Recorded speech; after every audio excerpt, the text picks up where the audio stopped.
Welcome back. देखिए, हम लोग आगे कंटिन्यू करते हैं कॉम्प्लेक्स एनालिसिस का कंटूर इंटीग्रेशन को। ठीक है, और अभी आपको ये इवालुएट करना है। आपको यहाँ पे जो कर्व है, क्लोज्ड कर्व, वो आपको एक सर्कल दे रखा है z=3। ठीक है, तो अगर हम लोग इसको देखें तो ये है क्या, तो इसको अगर आप इस तरीके से देखिएगा, ठीक है, तो z=3 इज़ ए सर्कल, एक सर्कल है जिसका सेंटर क्या है, जिसका सेंटर है आपका दिस ऑरिजिन। ठीक है, और ये आपका रेडियस कितना है, ये आपका 3 है। करेक्ट। अब देखते हैं यहाँ पे, पहले हम लोग इसको एफ जेड कंसिडर कर लेते हैं। ठीक है, तो हियर एफ जेड हमारा क्या है, एफ जेड है e⁻² डिवाइडेड बाई z+1 का पावर होल 4। ठीक है, तो यहाँ पे डेफिनेटली जो z=-1 है वो क्या है, वो पोल है, is pole.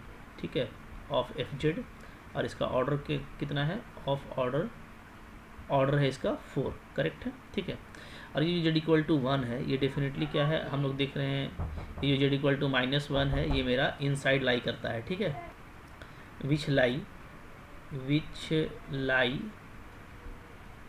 Inside C. Correct.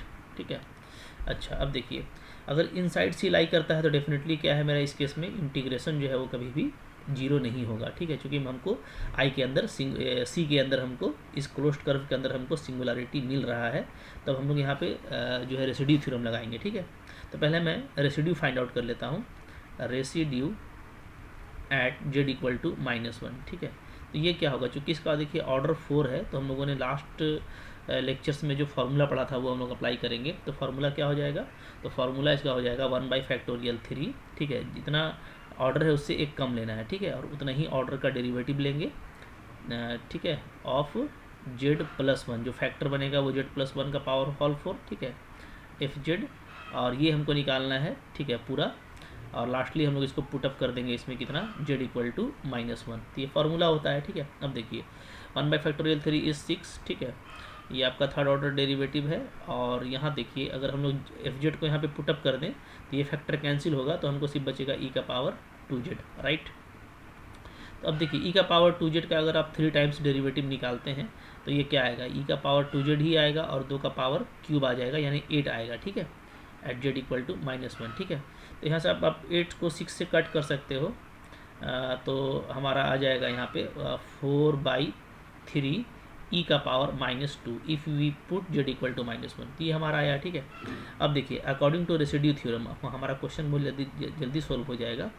According to residue theorem क्या होता है, ठीक है, जो इंटीग्रेशन होता है वो होता है 2πi into residue eight z=-1। Correct.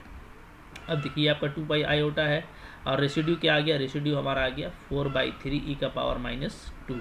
अब इसको आप हम लोग सोल्व कर दें तो ये हो जाता है 8πi/3 और e⁻²। This is the answer of this integration.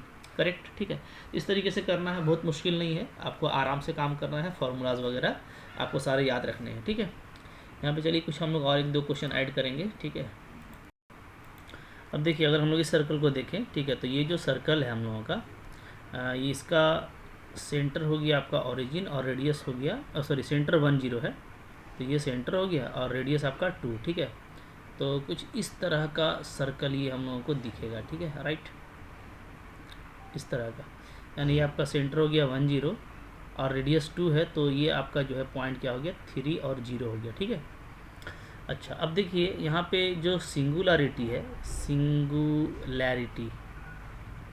ठीक है, इस पूरे को हम लोग एफ जेड ले लेंगे। ठीक है, this one is our F Z. Right, तो जो सिंगुलरिटी ऑफ एफ जेड है वो आपका है क्या, z=1 है, और z= आपका 2 है। ठीक है, और 1 और 2 दोनों क्या है, डेफिनेटली आपको अंदर ही लाई कर रहा है। ठीक है, लाई विद इन सी, तो सी के अंदर लाई कर रहा है, इसका मतलब है कि मेरे को रेसिड्यू फाइंड आउट करना होगा। ठीक है, आइए पहले रेसिड्यू निकाल लेते हैं, residue of F Z at z=1। Correct, formula क्या होता है, क्योंकि दोनों क्या है, सिंपल पोल है ना, दोनों आप देखिएगा तो है दोनों क्या, सिंपल पोल। ठीक है, तो सिंपल पोल है, इसका फार्मूला क्या होता है, सिंपल ही होता है, limit z→1 z-1 F Z. ठीक है, अच्छा अब आप देख लीजिए, एफ जेड को पुट कीजिए इसमें, तो z-1 से एक फैक्टर कैंसिल हो जाएगा, तो आपको बचेगा z² + 1/z-2। वैल्यू पुट कर दीजिए तो ये आपका आ जाता है -1। करेक्ट है, ठीक है। अच्छा, ऊपर में 2 आएगा और नीचे में आ जाएगा, सॉरी ये -2 आएगा, -2, ठीक है। चलिए, उसके बाद रेसिड्यू निकाल लेते हैं हम लोग। Residue of F Z when Z is -1, correct. तो ये आपका हो जाएगा limit Z tends to -1, it is Z plus 1 F Z. तो फिर से अगर हम लोग एफ जेड का वैल्यू पुटअप कर दें तो मेरे को मिलता है Z square plus 1 by Z -1, right, ठीक है। अब -1 डाल दिया जाए तो ऊपर में तो 2 ही आएगा, नीचे भी आपका -2 आ जाएगा, तो ये आपका आ जा रहा है -1, करेक्ट है, ठीक है। चलिए, तो अब देखिए, तो हम लोगों ने रेसिड्यू फाइंड आउट कर लिया, ठीक है। रेसिड्यू हमारा निकल गया, तो हम लोग क्या करेंगे, सिंपली अप्लाई कर देंगे। देयरफॉर क्या हो जाएगा, जो मेरा इंटीग्रेशन होगा वो हो जाएगा 2 पाई आयोटा, ठीक है, sum of residue, sum of residues, ठीक है। तो 2 पाई आयोटा, एक आपका -2 आया, एक आपका -1 आया, तो -6 पाई iota, this is the answer, ठीक है। इस तरीके से बनाना है, तो आई होप आप इस तरीके से ही इसको करते हैं। इस तरीके से आप करेंगे तो आपको कोई दिक्कत नहीं होगा। अच्छा, क्या क्या था, 1 और 2 था ना, हम लोग 1 और -1 पे निकाल दिए। ठीक कर लीजिए इसको, ध्यान भी नहीं दिए, यहाँ पे पुटअप भी कर दिए ना। चलिए ठीक कर लेते हैं। ये आपका 2 था ना, ठीक है, तो यहाँ पे 2 आएगा, यहाँ पे फैक्टर चेंज हो जाएगा, फिर चलिए तो सही रहेगा। तो वैल्यू देख लेते हैं क्या आता है, ठीक है। तो जो भी आएगा तो सम ऑफ रेसिड्यूज भी चेंज होगा आपका, ठीक है। तो फाइनल आंसर भी चेंज होगा। देखिए तो क्या था, तो हम लोग ये देख रहे हैं कि 2 पे निकालना है, तो z -2 कहलाएगा, ठीक है। तो ये बचेगा, तो फिर आप यहाँ पे 2 पे निकालोगे तो क्या आ जाएगा, ऊपर में आ जाएगा 5 और नीचे में आ जाएगा 1, तो ये 5 आ जा रहा है, ठीक है। इट इज़ 5 - 2 सम हो जाएगा, एक 5 एक -2 है तो 3, तो 6 पाई आयोटा आपका आंसर आएगा, करेक्ट है, ठीक है। ओके, नेक्स्ट क्वेश्चन देखिए, हमारे पास में ये है कि हमको इवैल्यूएट करना है कॉट पाई जेड का इंटीग्रेशन, ठीक है, for the region R. R आपको इस तरीके से डिफाइन किया हुआ है, ठीक है। अगर हम लोग रीजन आर को देखें तो आर है क्या, तो ये देखिए हम लोगों का हो गया एक्स और वाई एक्सिस, ठीक है। और इसमें जो एक्स है वो 1/2 से लेकर के पाई तो आपको पता है 3.14 अप्रोक्स होता है, ठीक है। तो मान लेता हूँ मैं, यहाँ पे 1/2 है, यहाँ पे 3 है, यहाँ पे मेरा 4 है, ठीक है।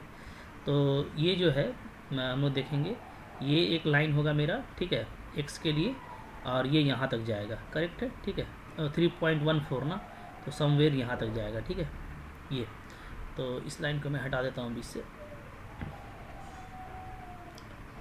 चलिए, अच्छा, इसके बाद तो ये जो है ये आपका 3.14 है, ठीक है। उसके बाद y जो है वो -1 से 1 तक है, तो -1 मान लीजिए यहाँ पे है, 1 यहाँ पे है, तो ये आपका हो गया -1 से लेकर के 1 तक।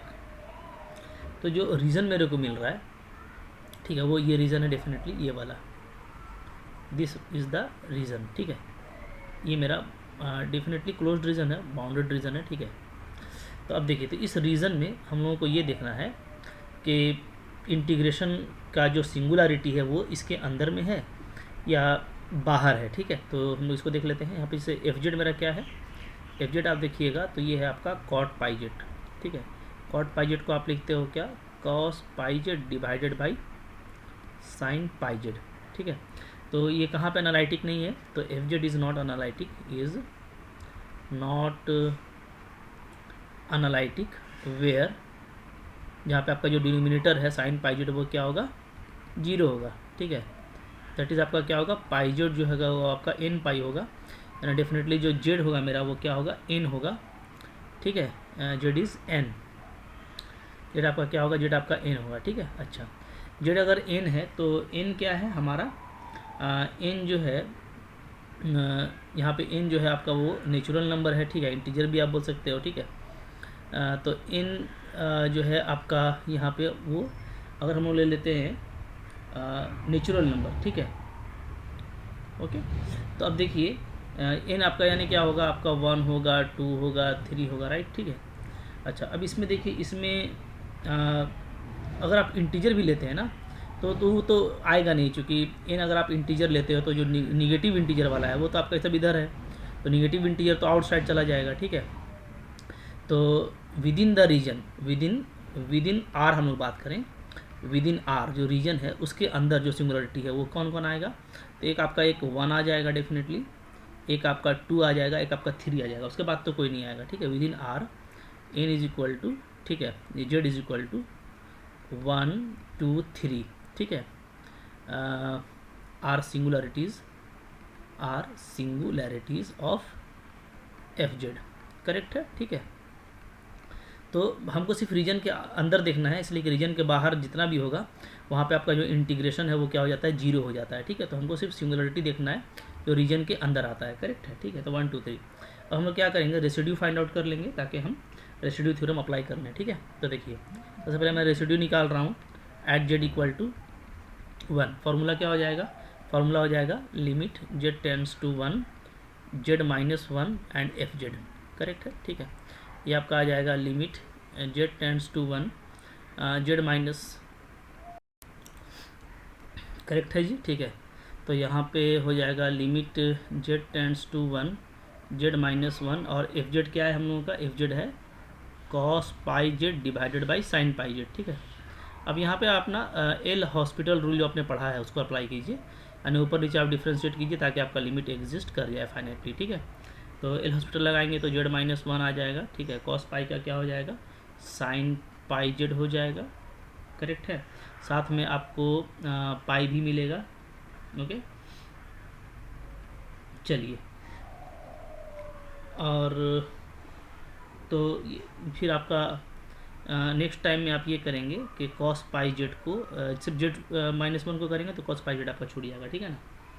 अच्छा, तो ये तो हो गया ऊपर का। नीचे का हम लोग देखें तो क्या हो जाएगा, कॉस का माइनस में होता है, माइनस ले लीजिएगा, ठीक है। अच्छा, नीचे का करेंगे साइन पाई जेड का, तो ये हो जाएगा आपका pi into cos pi Z, correct है, ठीक है। अब अगर आप वैल्यू डालते हैं 1 तो कॉस पाई क्या होता है, -1 होता है, ठीक है।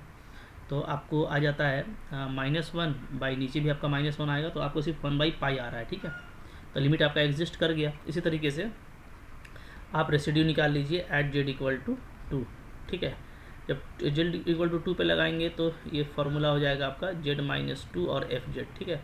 फिर से आप एल हॉस्पिटल लगाइएगा और लगा के देखिएगा, तो कि सेम फैक्टर है तो 2 की वजह से कोई फ़र्क पड़ेगा नहीं, तो फिर आपको 1 बाई पाई ही आ जाएगा, ठीक है। इसी तरीके से रेसिड्यू निकालिएगा एच जेड इक्वल टू 3, तो फार्मूला आपका होगा limit Z tends to 3 Z minus 3 F Z. तो 3 की वजह से भी कोई फ़र्क नहीं पड़ेगा, तो ये भी आपका 1 बाई पाई आएगा, ठीक है। तो हम रेसिड्यू थ्योरम अप्लाई कर लेते हैं। तो रेसिड्यू थ्योरम के हिसाब से जो आपका इंटीग्रेशन है वो क्या आ जाएगा, 2 पाई आई हो जाएगा और अंदर में हो जाएगा आपका सम ऑफ रेसिड्यू, जो भी आपका रेसिड्यू आया है उसका सम, ठीक है। तो ये आपका हो गया 2 पाई आयोटा, और 3 में तो आपका 1 बाई पाई आया है तो इट इज़ 3 बाई पाई, तो यहाँ से आपका हो जाता है 6 और आयोटा होगा ना, 6 आयोटा, यही आपका आंसर आ रहा है, ठीक है। देखिए इस तरीके से आपको रेसिड्यू वगैरह काम करना है। तो आई होप आपको ये अच्छे से समझ में आ गया, कोई बहुत बड़ी चीज़ नहीं है, ठीक है। और जब हम लोग क्वेश्चन करेंगे MCQ वाला ना, तो हम लोग बहुत ज़्यादा प्रैक्टिस करेंगे, तो वहाँ पे कैसा कैसा क्वेश्चन आएगा उसको हम लोग डील करेंगे, ठीक है। तो आई होप आपको ये अच्छे से समझ में आ गया। लाइक ज़रूर कीजिएगा, ठीक है, ताकि मुझको भी लगे कि आपने देखा है, ठीक है। डेफिनेटली आप अगर अभी तक सब्सक्राइब नहीं किए तो कर लीजिए और इसको अपने फ्रेंड्स के साथ में शेयर भी कीजिए, ठीक है। Thank you very much.